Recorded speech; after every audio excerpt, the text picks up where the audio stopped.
और इस वक्त की बड़ी खबर, लोकसभा स्पीकर के खिलाफ अविश्वास प्रस्ताव, लोकसभा सचिवालय को दिया गया नोटिस। विपक्ष ने नियम 94C के तहत ये नोटिस दिया है। नोटिस पर 118 लोकसभा सांसदों के हस्ताक्षर है। टीएमसी को छोड़ सभी दलों ने ये हस्ताक्षर किए हैं। तो इस वक्त की एक बड़ी खबर आ रही है, लोकसभा स्पीकर के खिलाफ अविश्वास प्रस्ताव कर दिया गया है। लोकसभा सचिवालय को नोटिस दिया गया है।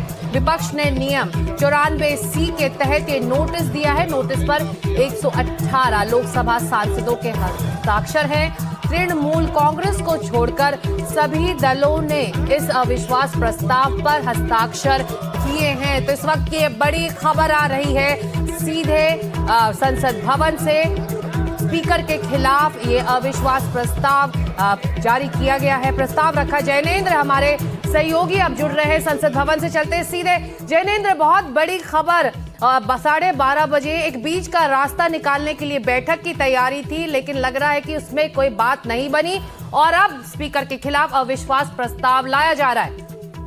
बिल्कुल, देखिए तकरीबन 11:30 बजे ही अविश्वास प्रस्ताव का नोटिस देने की तैयारी थी कांग्रेस की, लेकिन सरकार की तरफ से संपर्क साधा गया था और समय तय किया गया था कि 12:30 बजे किरण रिजिजू बात करेंगे कांग्रेस नेताओं के साथ। 12:30 बजे बैठक हुई भी। कांग्रेस की तरफ से गौरव गोगोई और केसी वेणुगोपाल किरण रिजिजू से बातचीत करने पहुंचे। ये लोकसभा अध्यक्ष के चैम्बर में ये बैठक हुई, लेकिन सूत्रों का कहना है कि बैठक में सहमति नहीं बन पाई। जो कांग्रेस की मांगे थी कि बजट पर चर्चा से पहले राहुल गांधी को अलग से बोलने का मौका दिया जाए, जो सस्पेंडेड सांसद हैं उनका निलंबन वापस हो, इस तरीके की 4 मांगे थी, उस पर सहमति नहीं बनी। सरकार जो है पहले से किसी पूर्व शर्त के लिए तैयार नहीं हुई और इसी के बाद, इस बैठक के खत्म होने के तत्काल बाद केसी वेणुगोपाल ने के सुरेश, जो केरला से कांग्रेस के सांसद हैं, उनको बुलाया और उन्हें निर्देश दिया कि आप जाइए और अविश्वास प्रस्ताव का नोटिस जो है वो देकर आइए। इसके बाद के सुरेश, गौरव गोगोई और मोहम्मद जावेद, कांग्रेस से ये 3 सांसद और इसके अलावा समाजवादी पार्टी के सांसद, लेफ्ट के सांसद, आरजेडी के सांसद, अन्य जो सहयोगी दल हैं कांग्रेस के विपक्ष में, उन सभी दलों के सांसद जो है वो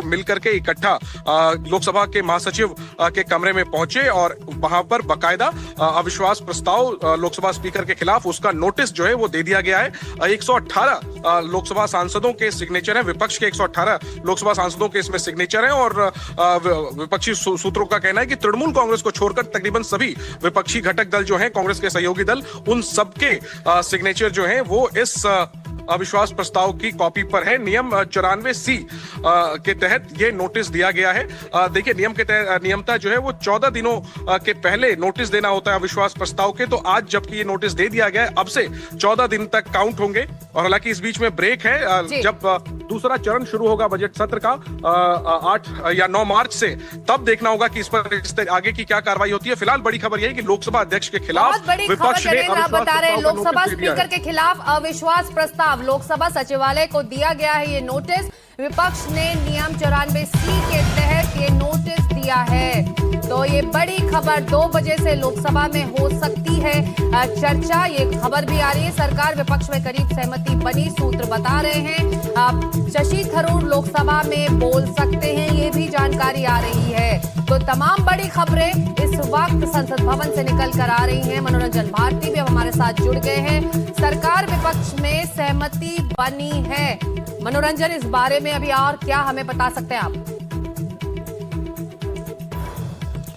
देखिए, कहा तो जा रहा है कि बनी है क्या, लेकिन क्या सच में सहमति बनी है? मुझे नहीं लगता कि हमें बोलना चाहिए कि सहमति बनी है। सरकार जो है अपने एजेंडे के साथ आगे बढ़ रही है और विपक्ष भी अपने एजेंडे के साथ बढ़ रहा है। यदि सहमति बन गई होती तो लोकसभा अध्यक्ष के खिलाफ अविश्वास प्रस्ताव विपक्ष क्यों लेकर के आता? 100 से ज्यादा सांसदों के उसमें हस्ताक्षर है। हालांकि तृणमूल कांग्रेस का कोई सांसद उसमें दस्तखत नहीं किया, लेकिन फिर भी 100 से ज्यादा विपक्षी दल के सांसदों ने उस पर अपना हस्ताक्षर किया है। नोटिस को जांचा परखा जाएगा, फिर उसकी एक प्रक्रिया होती है, उस पर आगे बढ़ा जाएगा। लेकिन सबसे बड़ा सवाल है, क्या 2 बजे से लोकसभा की कार्रवाई चलेगी?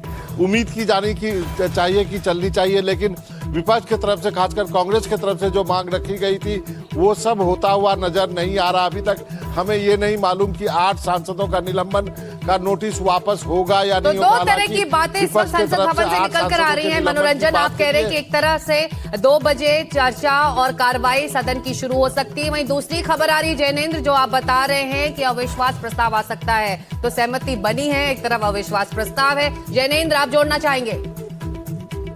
देखिए सिकता, दो बातें हैं। लोकसभा अध्यक्ष के कंडक्ट को लेकर के कांग्रेस की आपत्ति थी। आरोप था कि लोकसभा अध्यक्ष जो है वो भेदभाव पूर्ण तरीके से कार्रवाई कर रहे हैं और सत्ता पक्ष के दबाव में है, ये कांग्रेस की मांग थी। और यही बात Rahul Gandhi floor of the house पर बोलना चाहते थे, जिसको लेकर के सहमति नहीं बनी। और इसी के बाद जब कांग्रेस ने देखा कि सरकार तैयार नहीं हो रही है, राहुल गांधी को नहीं बोलने दिया जाएगा, तो ऐसे में जो लोकसभा अध्यक्ष के खिलाफ कांग्रेस की शिकायत थी, उसके मद्देनजर कांग्रेस ने अविश्वास प्रस्ताव लोकसभा अध्यक्ष के खिलाफ उसका नोटिस दे दिया है। लेकिन बजट पर चर्चा भी कांग्रेस पार्टी चाहती है। देखिए, कांग्रेस के जो घटक दल हैं, डीएमके हो, टीएमसी है, ये इन सभी राज्यों में चुनाव होने, पश्चिम बंगाल, तमिलनाडु में विधानसभा के चुनाव होने हैं। ऐसे में ये जो पार्टियां हैं, डीएमके, समाजवादी पार्टी, इसके अलावा टीएमसी, ये सभी बजट पर चर्चा चाहते हैं। खुद कांग्रेस भी चाहती है कि बजट पर चर्चा हो, इंडो यूएस ट्रेड डील जो है उस पर सरकार को घेरा जा सके। इसी वजह से अब कांग्रेस चर्चा के लिए तैयार हो गई है। 2 बजे से हाउस चलेगा, इस पर सहमति बन गई है सरकार और विपक्ष के बीच। कांग्रेस बजट पर चर्चा के जरिए सरकार को घेरना चाहती है, तो अब